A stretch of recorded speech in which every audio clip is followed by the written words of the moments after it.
Happy Friday, everyone. It's Insta Live on Fry, and this is Audrey Button from Safe Harbors of the Finger Lakes. I use the pronoun she, her, hers, and it is the last Friday of October.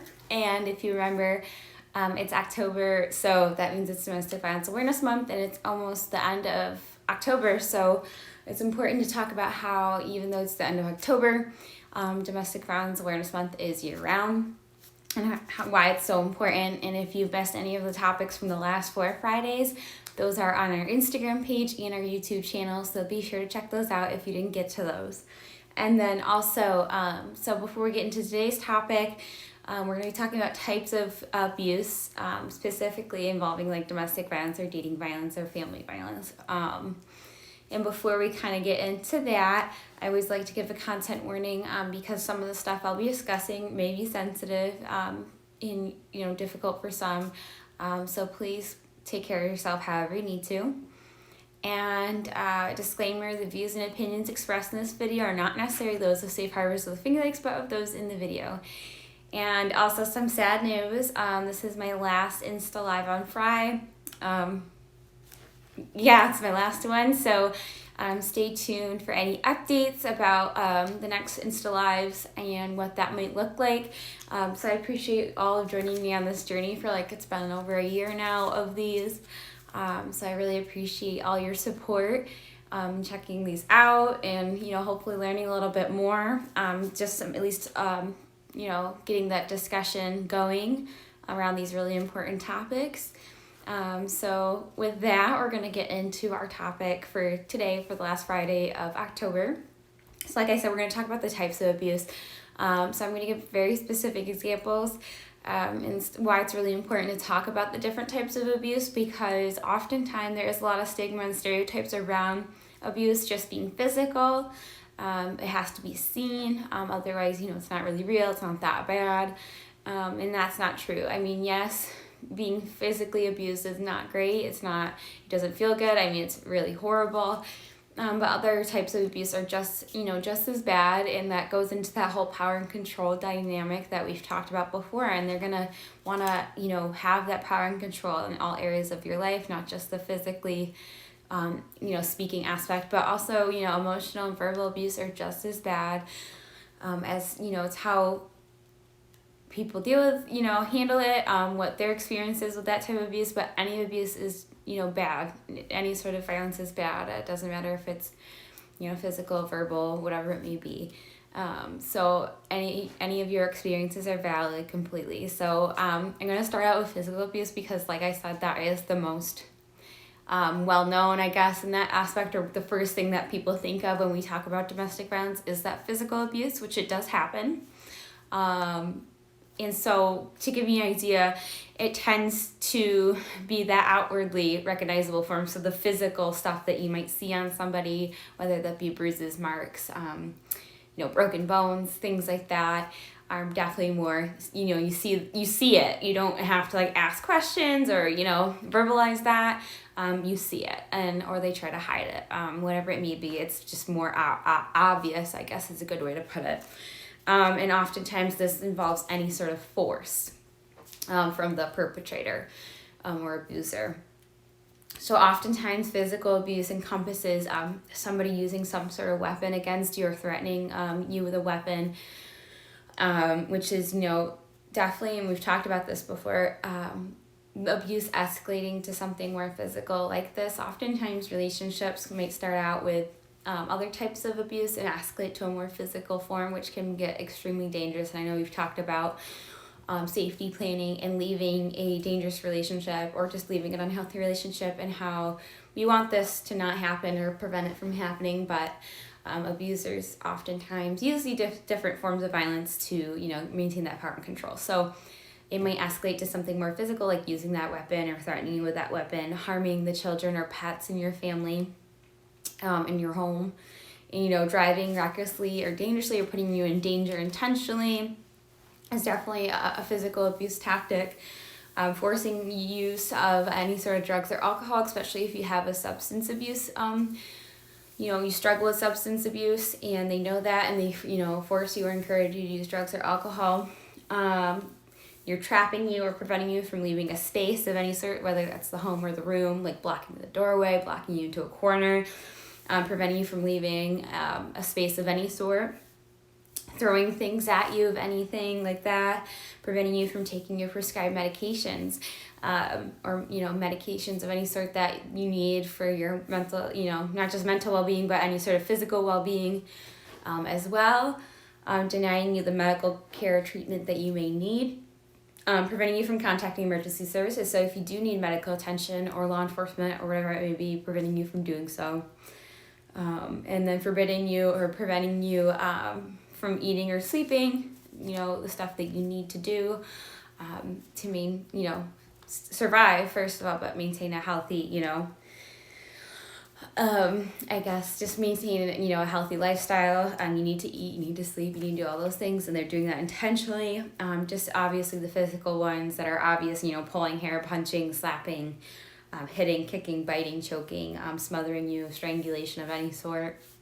And those are it's really intense forms of physical abuse, but we want to prevent those from happening. But those are the things that we think of when we think of abuse. So, we get into the emotional verbal abuse, which is just as common and just, as hurtful. I know we've heard the phrase, sticks and stones may break your bones, but words will never hurt me.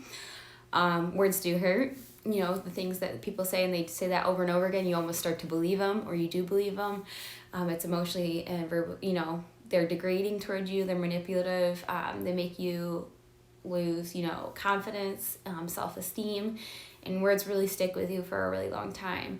And like I said, they do it to the point where you believe everything they're saying about you. And so oftentimes the intent of emotional or verbal abuse is to bring down that self-esteem, your worth, your self-worth of any sort, that manipulation. There's criticism, humiliation, anything like that.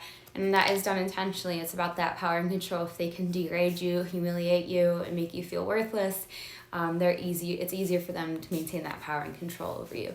So examples, of this would be calling you names, insulting you, criticizing you in any way, acting jealous, possessive, refusing to trust you in any way, especially, if you're out with other people, if you're out and about, you're going anywhere, they might say that they don't trust you, that you're cheating on them, and things like that. They're isolating you from friends and family or just other really important support systems in your life. They're monitoring your activities. They want to know where you are, where you go, who you contact, who you're with at all times, or literally all the time.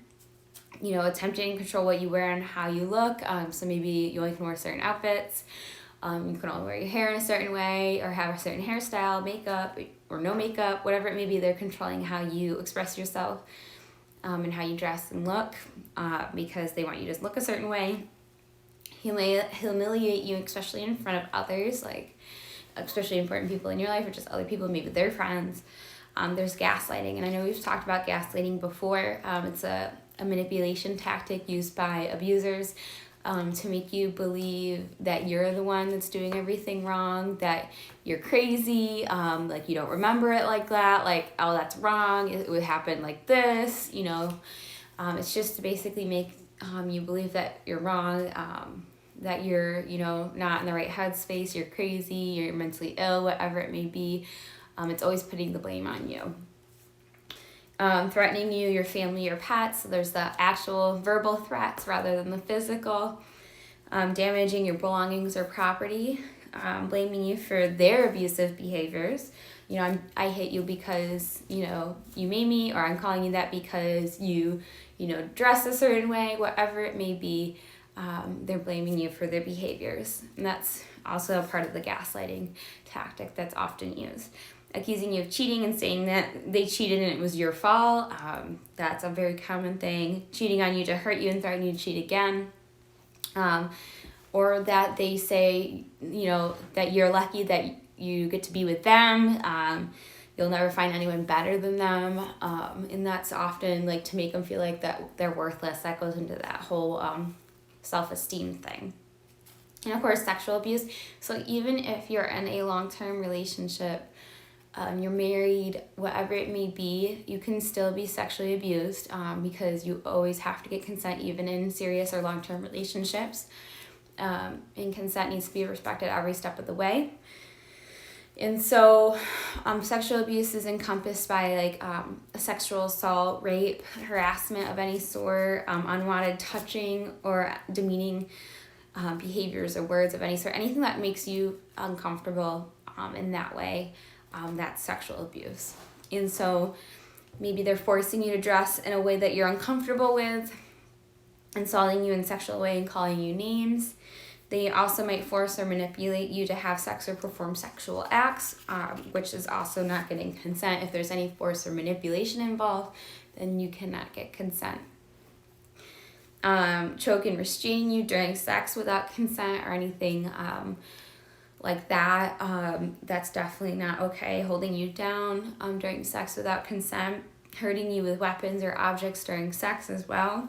Involving others in sexual activities without your consent or against your will, and then ignoring your feelings regarding any sort of sexual activity, forcing you to watch or make pornography in any way, intentionally giving you or attempting to give you STIs, so sexually transmitted infections of any sort, using protection without you knowing, like removing protection without you knowing, so that's actually called stealthing, and I think we talked about this recently.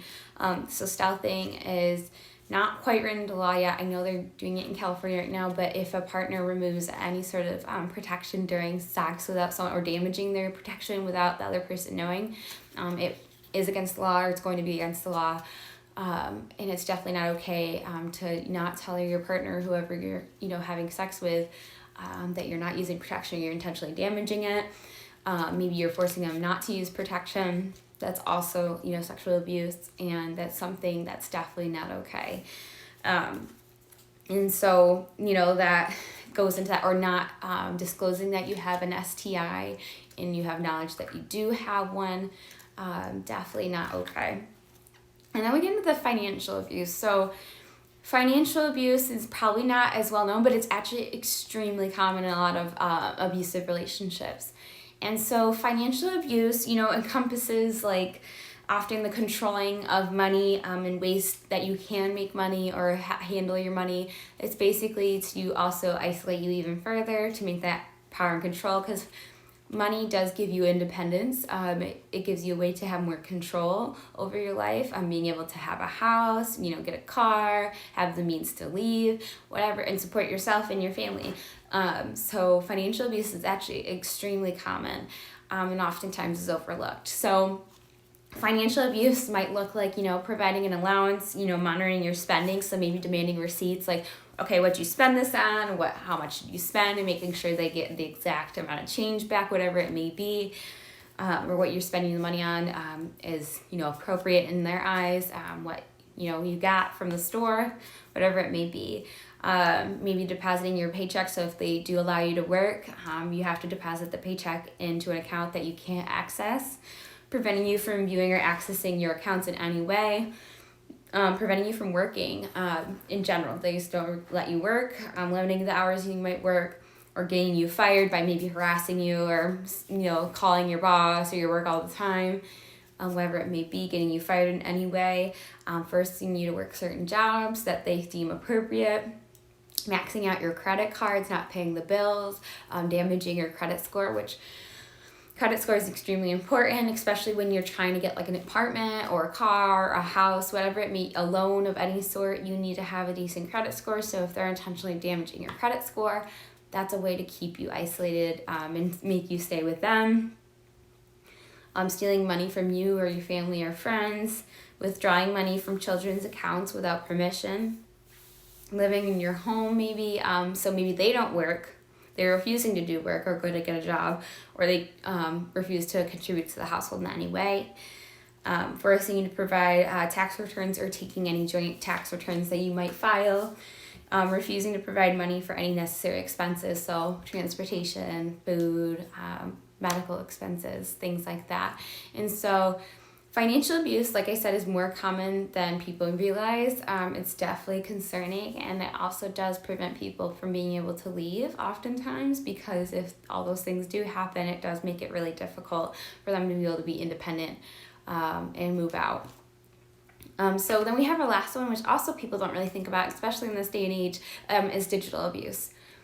We have a lot of access to technology and a lot of, advanced technology that makes it easier for people to be abused or tracked over technology of any sort. And so that's definitely something we should talk about. So oftentimes people in relationships are just family members. So this is domestic violence, any sort of dating or family violence.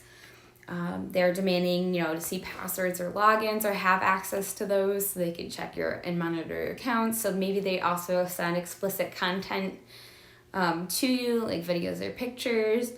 Maybe they're threatening to post them, or they do post them without your consent, or they force you to send explicit photos or videos to them as well.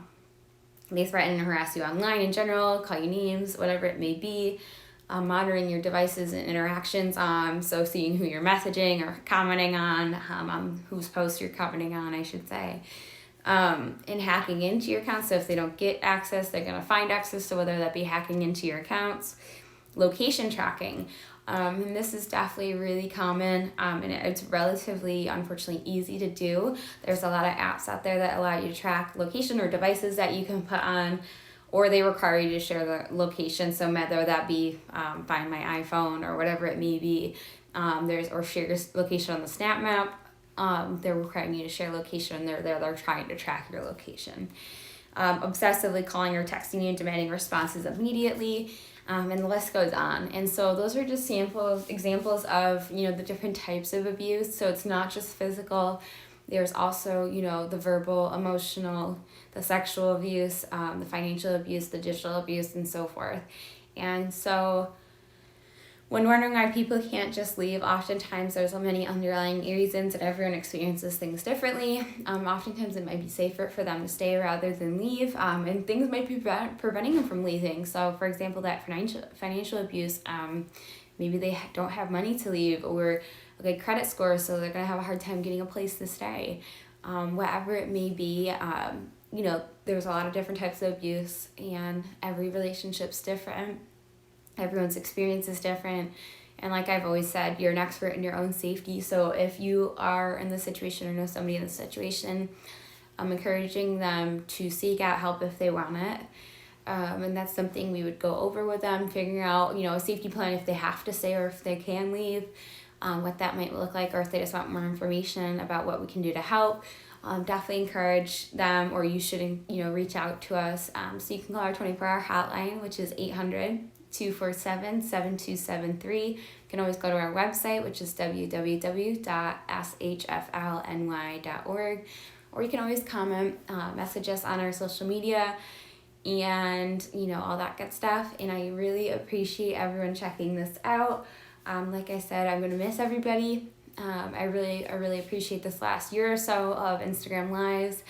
And I hope you all have a great weekend, and make sure you keep your eyes open for any updates as well. Thank you.